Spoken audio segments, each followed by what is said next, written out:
What's going on? Hey, it's Jason, your amateur mid-Missouri lawn guy. Heather takes care of the flowers, I take care of the lawn. Welcome to our Missouri yard.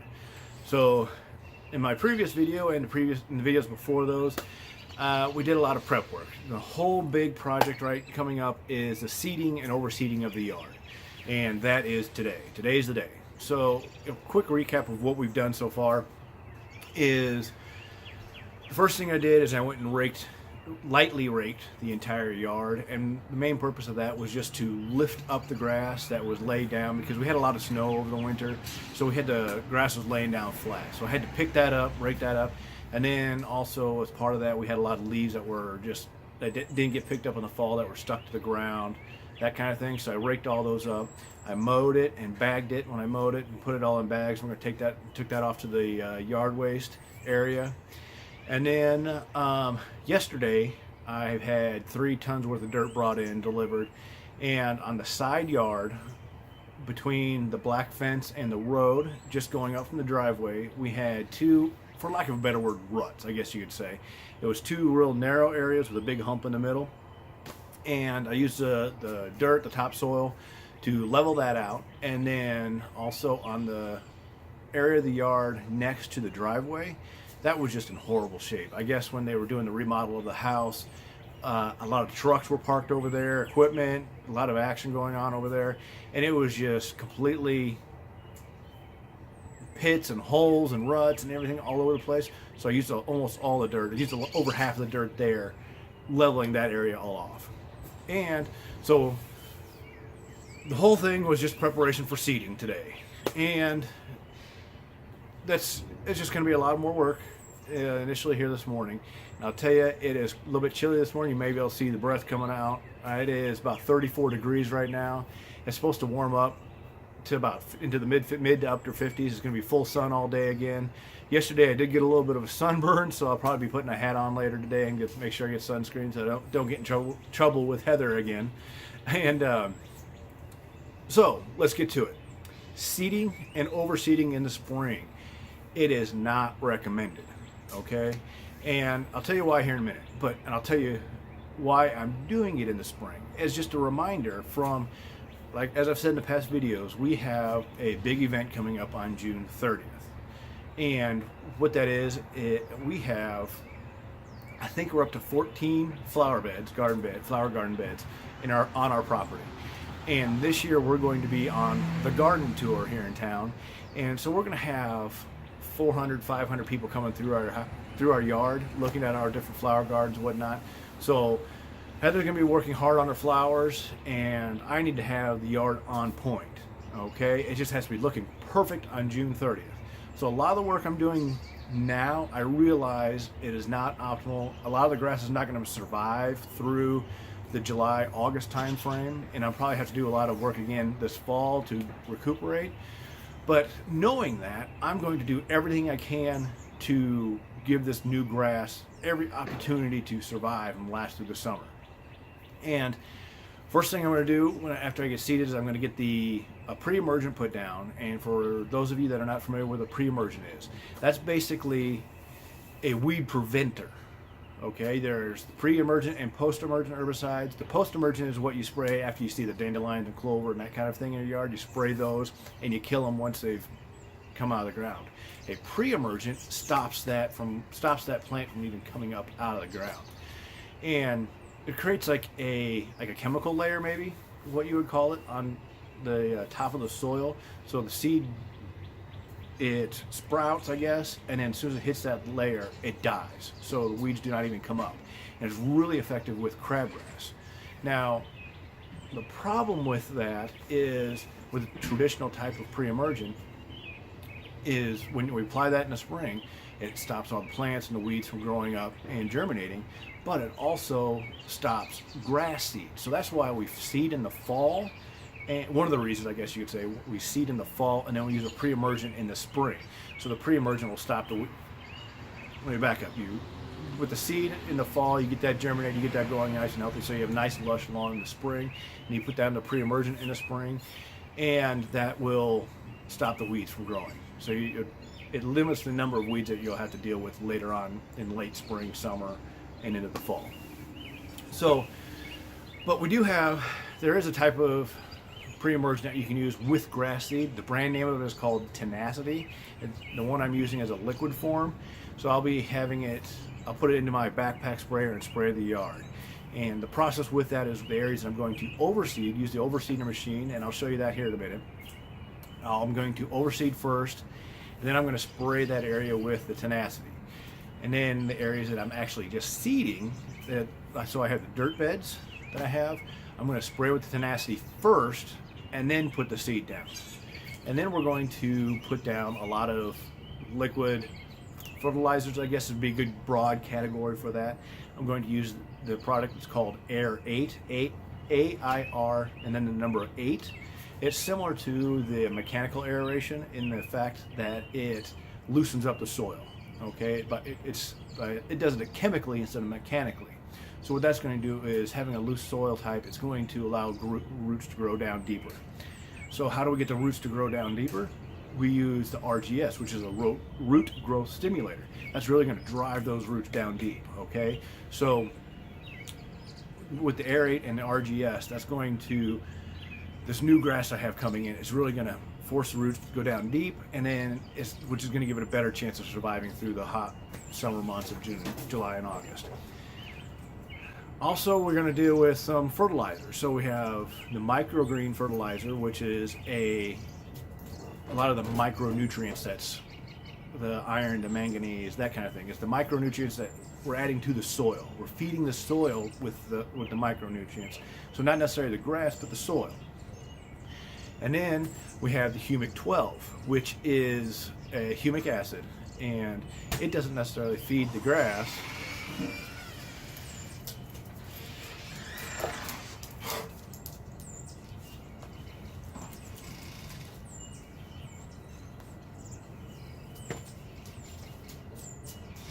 Go on, Charlie. Go on.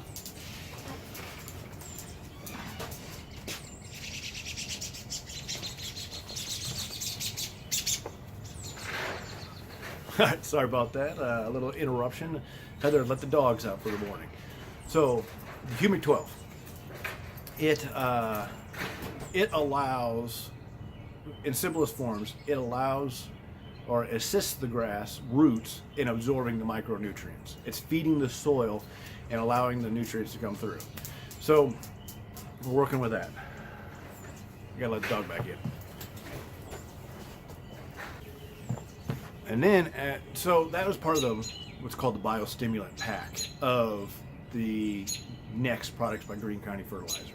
Now really I should have applied that about 2 weeks ago, but like everyone else, my schedule got real busy, just didn't have time to do it.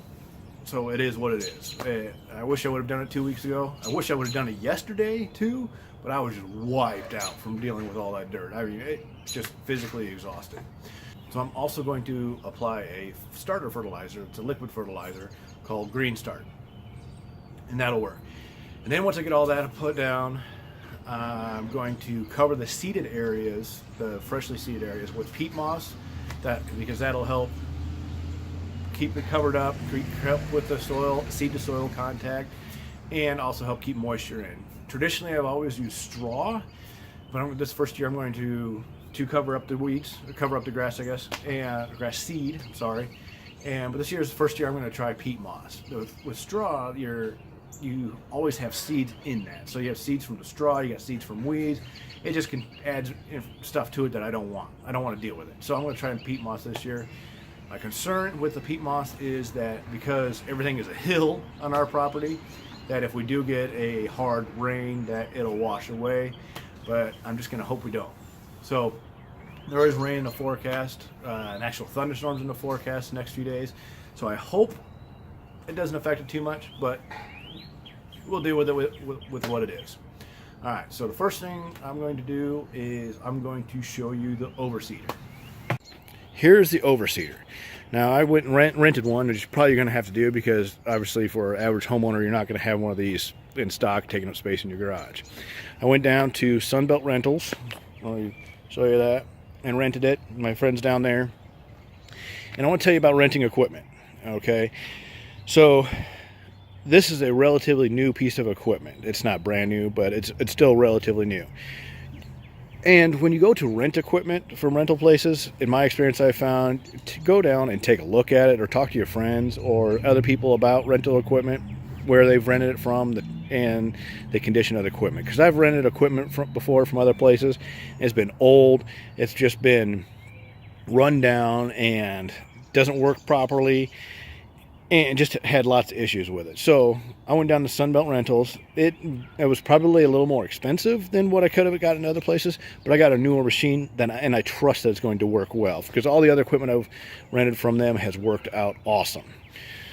So how does this thing work? Well, basically it's called an overseater. See it? This one's actually called an overseater.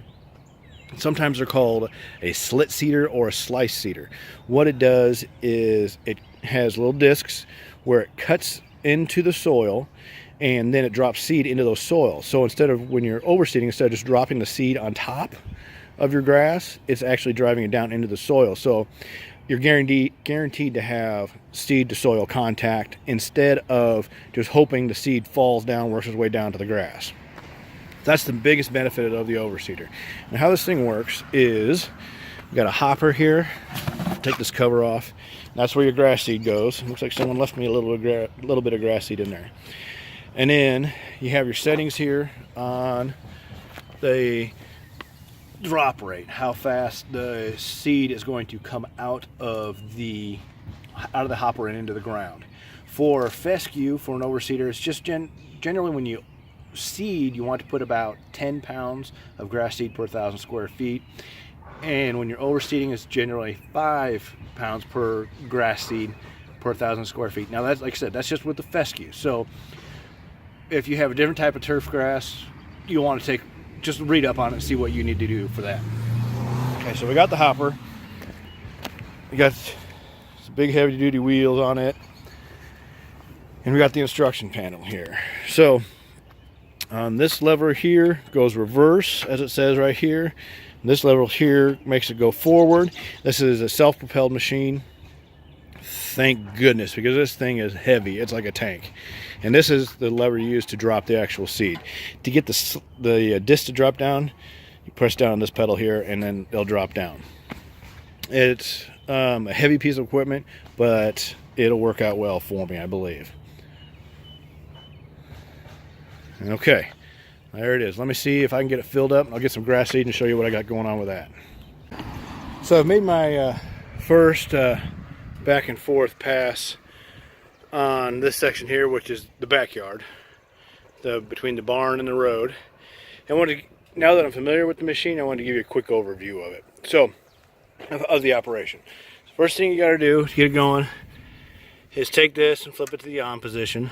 We'll turn it off because I'm not using it right now. And then down here we have the choke, which you need to do the choke first time you start, and then this is the gas power to it. So the speed of the motor. You can see right there the rabbit and turtle.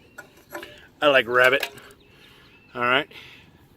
The thing that got me, and it took me a long time to figure out, was that the self-propelled wasn't working. So it's with this pin here over to the side, kind of hidden. But so it was in like that. So you got to lift it up and pull it out, and then that is what makes the self-propelled work. The self-propelled wasn't working, and holy cow, this thing's a tank. I just could not push it at all. Well, I could, but it was really hard. So let me show you what it does. I told you it does the seed, does the slicing, it has a blade in it, does slicing. And you can kind of see here, you see the lines, those are the slices. And then the seed drops down into those slices into the dirt. Let's see, here's an area that doesn't have the grass, so you can really see how there's a slice here, and then there's seed down in there. With all the other material, you may not be able to see the seed very well, but I watched it, the seed's coming out.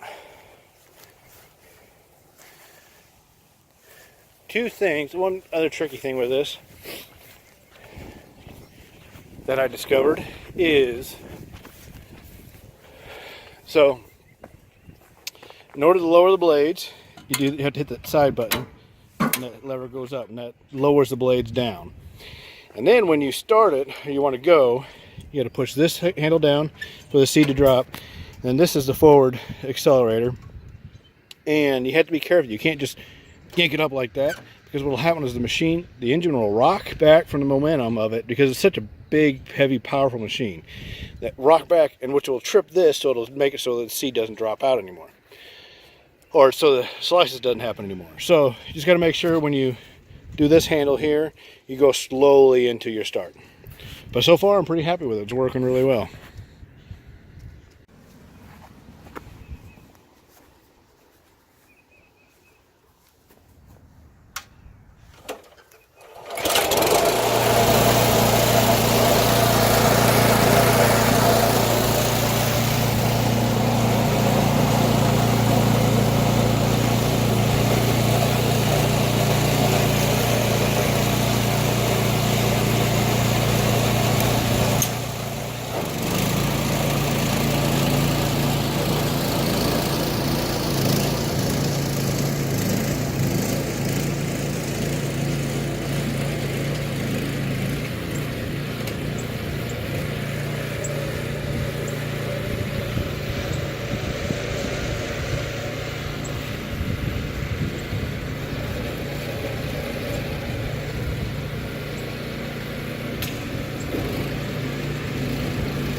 That's the video on the overseeder, and I did put in a little video there of did a little recording up in the front yard showing how I used it up there. I only did one pass, showed one pass. I did two passes, one going back and forth and then one going up and down. So always make sure you do two passes to get full coverage.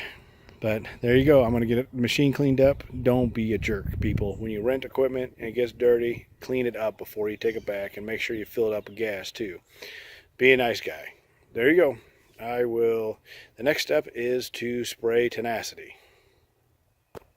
So I got to step in here for a second. I'm going to have to cut the video short. By the time I took the overseeder back, returned it, and then went by Menards to pick up peat moss for seeding, and then ran another errand, I just ran out of time. I have an event that I need to go to at my daughter's school, and my day is done, and unfortunately I didn't get everything done that I really would have wanted to. I didn't even get close. So cut it short. I'm going to start another video. It'll talk about the tenacity that I mentioned today, and the N-ext products, talk all about those, and get the seeding and the peat moss down. So thank you for watching, and be sure to like the video, subscribe to our channel, and hit the bell notification so you'll be notified every time a new video is uploaded. And thanks again for visiting our Missouri yard.